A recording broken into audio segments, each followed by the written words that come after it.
welcome into To Your Health, and we have Susan Reed with us again, and she is the administrator for the Montgomery Cancer Center right here on Carmichael Road.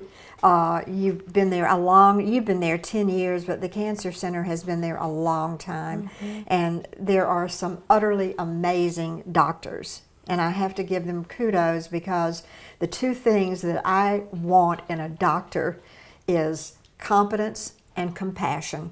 And I love the fact that your physicians there have both. They do. They are a very special group of individuals. We have some senior physicians, and we also have some new physicians. Right, which is wonderful. Continuing to grow at Montgomery Cancer Center, and are proud to be a part of the Montgomery community. Well, we talked last week about the fact that as you get older, you can still get cancer. In fact, your odds may go up a little bit, unfortunately. So we talked about that. This week, let's talk about some of the preventative measures. What can we do to help ourselves? Right. There's some of the very obvious things that we can do, as far as not using tobacco, making sure we're limiting the amount of time we spend in the sun without covering our skin or using sun protection or wearing a hat. Okay. But there are some other things that are a little bit more specialized that we could just change daily that might help prevent a cancer diagnosis. There are 13 different types of cancer that are linked to being overweight. Okay. And so making healthier choices about the food that we eat, bringing in fruits and vegetables, trying to get at least 2 servings of fruits and vegetables into our daily diet, help us really prevent and reduce the risk of a cancer diagnosis.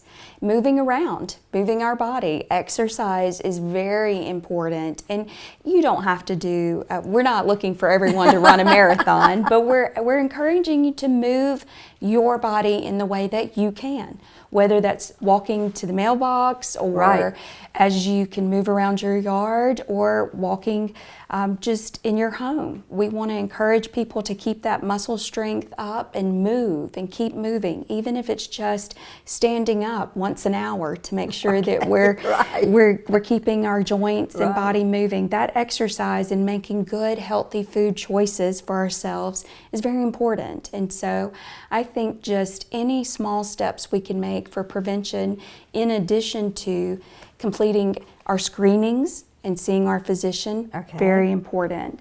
Limiting the amount of alcohol we consume. An alcoholic beverage here or there is okay, but just making sure that we're very thoughtful about limiting the amount of alcohol that we consume. And so, is there any guideline for that, about what amount of alcohol is reasonable? Not really, but just limiting and being thoughtful about that. Alcohol can lead to several types of cancers with the stomach and the liver, and we just want to be very thoughtful about that, making sure we're balancing that with good, balanced meals. So instead of having 3 glasses of wine, maybe you should just have 1. That's a good tip. That's a good tip.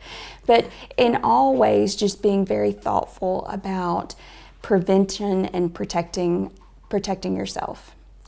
I was fascinated to learn that vacuuming burns calories. It does. When you think, as you get older, there are so many things, like when you reach up on the higher shelves, that you have to keep so that you're mobile. And because I think the desire of every senior that I know is to be independent as long as you can. And when we talk about screenings, give me an idea, like, what can we do at home? Let's say, for instance, the breast cancer issue. Are there things that we can do ourselves? Absolutely, absolutely. So it may not be that you are able to have a mammogram at a breast center every year, but you can still do a self-breast exam at home. As we age, our breast tissue becomes less dense. So we are more easily able to feel any kind of mass or change in our breast tissue just by doing a self-breast exam at home. So I encourage people, as you take a bath or shower, just do a quick self-breast exam, because almost all breast cancers can be felt through the skin. So it's encouraging, as we age and our breasts become less dense, to do those self-exams. So I would encourage seniors to do that at home. It used to be, like you said, that the prognosis for breast cancer was not good. And now, tell us what the odds are if you find something. What does that look like now?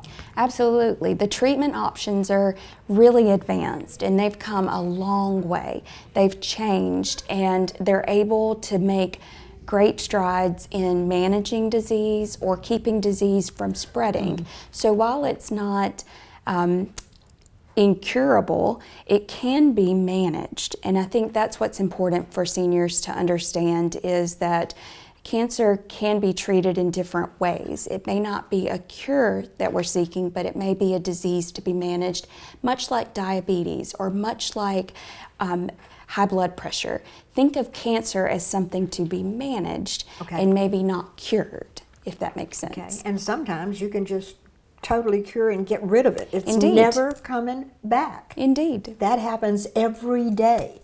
So don't forget that. It's so important. You know, the positive incentive about taking control of your life and not functioning from fear it's magnificent. There's great hope out there. Thank you so much for giving us the information that we need to stay healthy. And we'll be right back.